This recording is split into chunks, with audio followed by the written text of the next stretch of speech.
The big topic for me this week has been transformation. Being with that. And it dawned on me that transformation is not an end result, it's a process.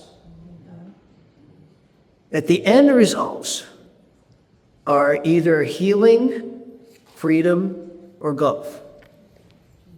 And that when we focus on words like consciousness and transformation, we're in the abstract.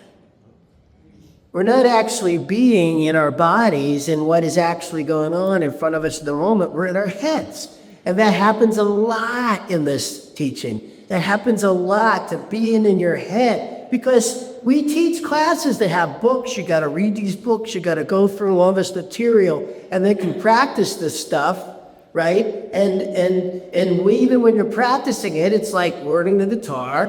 When you first start practicing it, you're in your head a lot. Right? Just thinking, okay, this is how I need to do this. This is how this works. This is what I need to walk through to get to a place where I can actually not be thinking about it no more. It's just in my body. Thus, we call that embodiment. Right? And so I've been thinking a lot about that. And I was thinking about once I recognized that what we're really after here is healing, freedom. I mean, true freedom, man. True freedom is not easy to come by because we get so attached to everything that's going on in our lives. We want it a particular way. And when it isn't that way, we're like, it's not that way. How come my life isn't working? This isn't working because it's not the way I saw that life ought to be. And it's not working.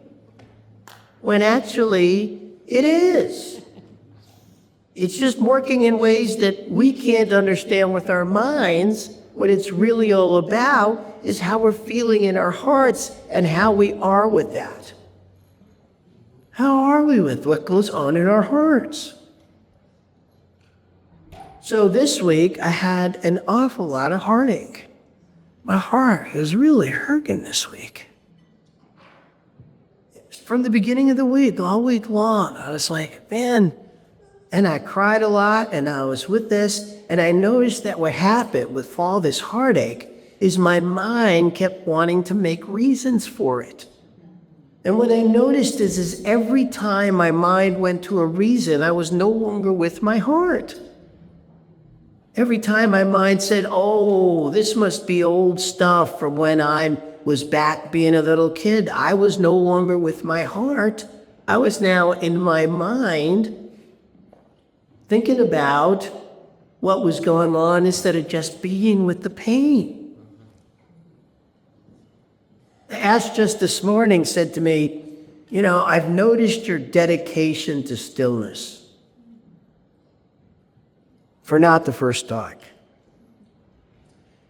And it's true, because the only way I have found to actually heal that which hurts so bad in me is by being still with it, is by being willing to be present with it and not try to do something with it. But it's so hard to just sit in the pain.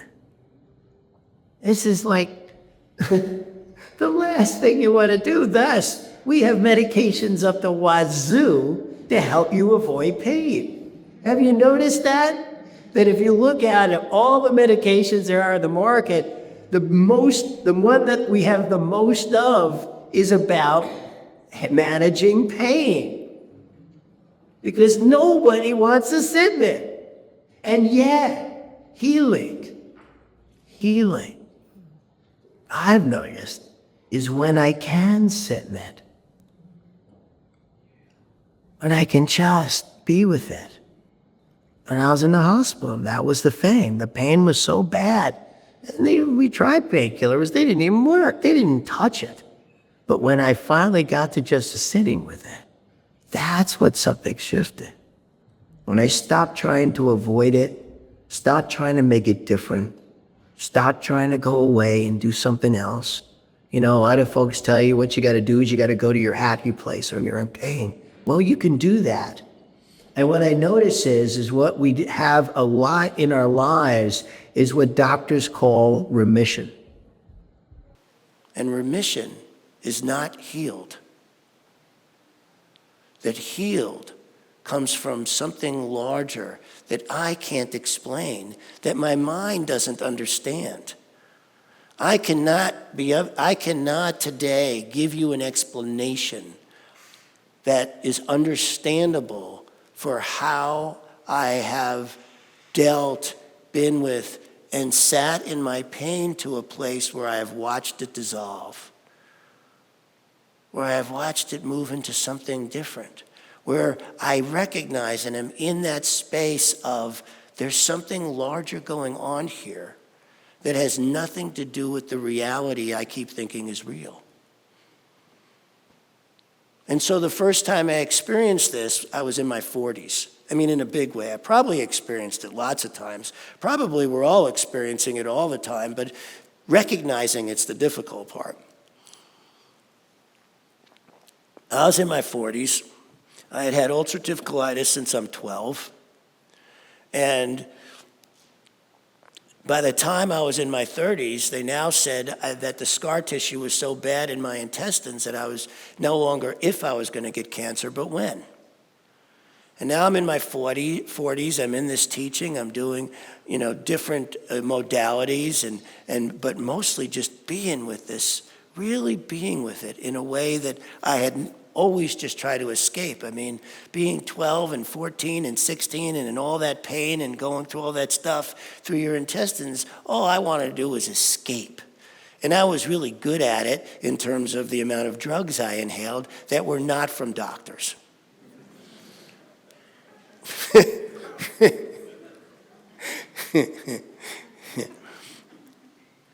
But here I was in my 40s, finally getting into this teaching, getting into a place of what is true healing, being into a place of I've got to just be with this, I've got to just be with this. And then I go and I have those photographs they love to take of your insides, and afterwards the doctor says, this is impossible. This is not possible. All the scar tissue is gone. It's as if you never had it. We must have misdiagnosed you or something because this isn't even possible. And that happened in my 40s. And I thought, that's huge. That's really large. And so I was given the idea of getting the before and after pictures so I could actually show people the difference. And when I called the doctor back, they said they lost them. They didn't even want to deal with that. And so, but that taught me right then and there, in my 40s, that there's something greater going on here, that there is a power within us that we get to utilize within ourselves that is larger than anything, absolutely anything that is called reality. That we're just buying into something that may or may not be real. But that to do that, you got to sit quiet.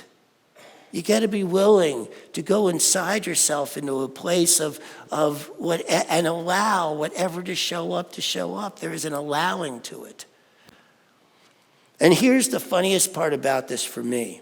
So I go through this incredible experience, and I still spend so much time forgetting about that and thinking I got to fix stuff.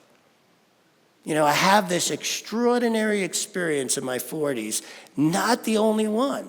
I could go through a list of at least 10 to 12 extraordinary experiences that I've had that have shown me with absoluteness that reality isn't what it appears to be, that there's something beyond this, and yet I keep getting distracted and forget so quickly that it blows my mind, which is why I spend so much time laughing at myself. How ridiculous is it after all I've been through that I still get caught up in the day-to-day distraction of what everybody thinks is real? And so if I'm doing that with what I had, I can only imagine what it's like for you guys, in terms of the distraction. And so here's another thing I came up with this week. ADHD. I realized this week, everybody's got it. Here, and if you have any doubt about that, let me explain. How many here have had an extraordinary, enlightening experience? Raise your hand. Right? How often do you live there? Now that you've had it, you know that's where you want to live, don't you? You want to live in that consciousness. And yet, how quickly do you get distracted? Now, what is the diagnosis of ADHD? The inability to focus. We're doing it all the time. We're doing it all the time. Because who wouldn't want to stay focused on that enlightened state? Who wouldn't? And yet, look how many of you raised your hands, and how often we forget. That's ADHD. That's how it's defined. The only difference is that somebody arbitrarily said it's about being able to focus on this. Whatever it is, the criteria they came up with. But whatever criteria they came up with isn't this one, which is awakening. Who doesn't want to live in an awakened state? And yet, we get distracted really easily. So we're all dealing with this. It's only arbitrarily how people think about this instead of this. Awakening. Awakening is what we want, right? Because you've experienced it, you know, and if you've never experienced it, you want to take enough classes where you do. And come to that awakening workshop so you can feel what awakening experience workshop, so you can have an experience of what it's like to be in that state. Because once you've experienced it, at least then you know that it's possible. At least then you can reach for that. At least then you can work towards it like I do every day. The dedication I have around this is because I've experienced it so much, I really, really, really want more. I really want to live there. And it's so hard. It takes so much practice. I have never run into anything as hard as this in my life in terms of the different things I've wanted to build skill at or whatever. But it's worth it, you know? It was like getting this job at 68 and thinking, oh my God, I've been through 97 jobs. It took 97 jobs to find one that actually fit me, but it didn't really take 97 jobs. It took 68 years for me to become the person who could have a job like this that fit me so well. That's really what happened. That I had to do the changing, right? I had to become this, and that's for you too. You want the perfect and right job? Become that person. What we embody manifests. It's always about the embodiment, but we get lost in our heads. What's consciousness? What's transformation? Those are abstract terms that actually don't matter.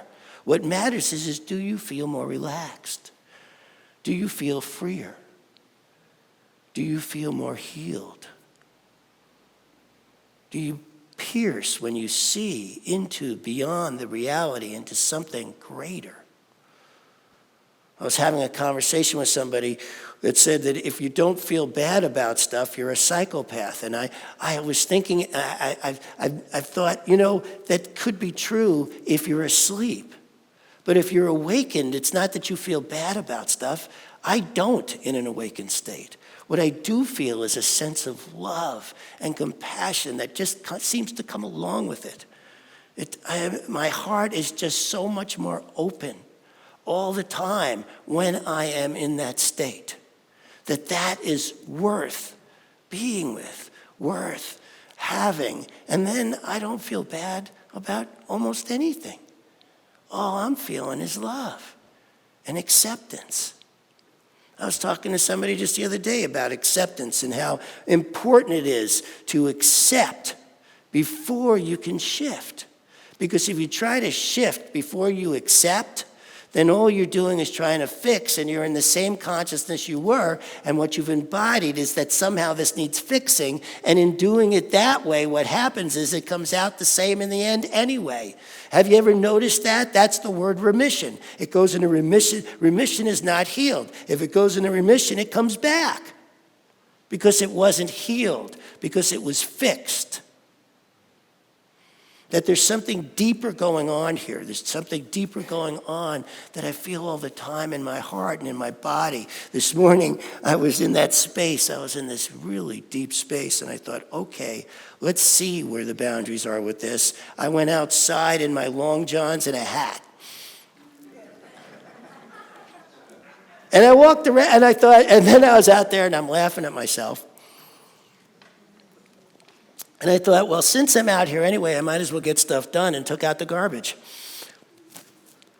And it didn't, I think I made it about 15 minutes, right, before I started feeling the cold again. I was out there about 15 minutes before my attention shifted, before I got distracted. And then all of a sudden I felt the cold again. But that's how it works. Right? I'm in this zone, in this space where I could be outside in this weather with hardly anything on and not feel it. And then I got distracted. But if I didn't practice in the first place, I wouldn't even notice this stuff. If you don't practice in the first place, how are you even know where the boundaries are, what's actually possible, how far this all goes beyond the edge of reality, of what we think of as reality, right? There's something so much greater going on here. There's something so much greater going on here. That when you start feeling it and you start feeling into it, what else is there to do? And so Ash and I were talking this morning about, well, this is easy for me to say in my 70s. How about somebody in their 30s and 40s with 2 kids running around screaming their heads off? How do you do it then?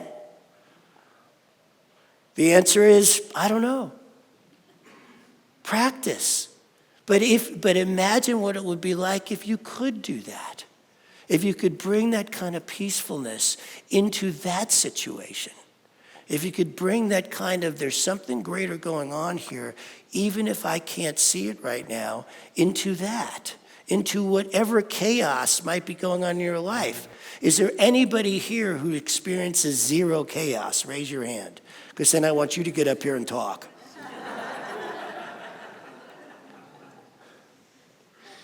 This is what we got, right? We live in a chaotic world.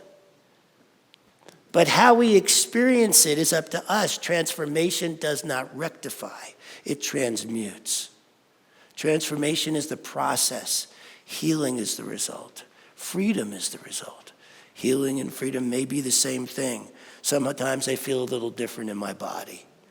When I stop being attached and yet feel so engaged. It's the most interesting thing to feel detached and yet engaged.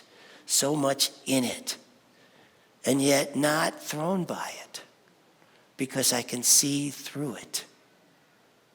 Do you know what I'm saying here? There's a way to see through what it is, whatever it is that's come up, that allows us to then have this higher place of being in it, not like rising above, like I'm separate from it, which some people do. I've seen people that do that, but I think that if you do that, you actually miss the beautiful grit that is life, that I can feel and hear. I am just so amazed at the opening of my heart and what's possible in that, and yet still push those boundaries that seem impossible to me, of like walking around outside today without a jacket and just going, okay, let's see what this is like. Let's see where the boundaries are. Let's see where my growing edge is around this. See how quickly I get distracted. See how quickly you get distracted, right? Any of you that do a morning meditation, see how quickly after that you get distracted. And don't beat yourself up for it. Bring your attention back as best you can.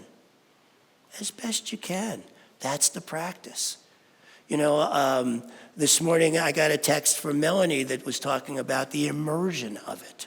That the reason people take classes in here is so they can immerse themselves in consciousness, immerse themselves in healing, immerse themselves in the freedom that can be created when we start giving some breath. I mean, even if you can't let go of those things that you're so darn sure are right and that this is the way it is, maybe there's a way you can begin by just giving it a little more breath. Maybe, just maybe, it's not the way I thought it was. Maybe, just maybe, this is different than what I think. Maybe, just maybe, there's more to this than I can see. Once we get into that space of maybe, that at least begins to open up and create more flexibility with it all in terms of what's possible. So maybe that's where you need to begin. It isn't about just totally, letting go of this reality. It's about just finding breath with it. As soon as I felt the cold again, I was back inside. I did not stay out there. Breath, bringing breath into it. So that's what we're looking for here is how do we do that? How do we get out of our heads? Because every single time I notice that I want an explanation for how I'm feeling, I am no longer in the feeling. Think about that. Every time I want to say, this is what it is, this feeling has to do with this ache has to do with this has to do with this, we're no longer in it. And so that's the work, the way I see it, is how to be in it, to get past the distraction that stops us from being awake with what is so obvious in terms of its largeness and its beauty of just being in this life. So you want to do a little meditation with that? All right, take a deep breath, close your eyes and relax. And as we do here, imagine yourself on a path. It is the perfect path. It is your path. How it feels beneath your feet, the air against your skin, the smells, the sounds. Absolutely perfect for you. And it leads you to your sanctuary, your safe place, your special place. It's just magnificent, your sanctuary, in its beauty, in its peacefulness, in its safety. And in the center is a chair. It is the perfect chair. It is your chair. So perfect for you that when you sit in it, your whole body just goes, ah. Take another deep breath. And relax even more. And now put your hand to your heart. And simply say to yourself, I'm here. I'm here. I'm here.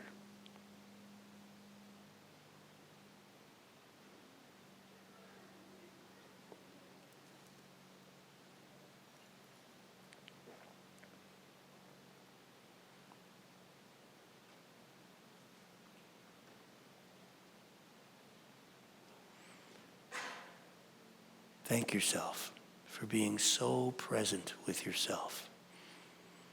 And when you're ready, come on back.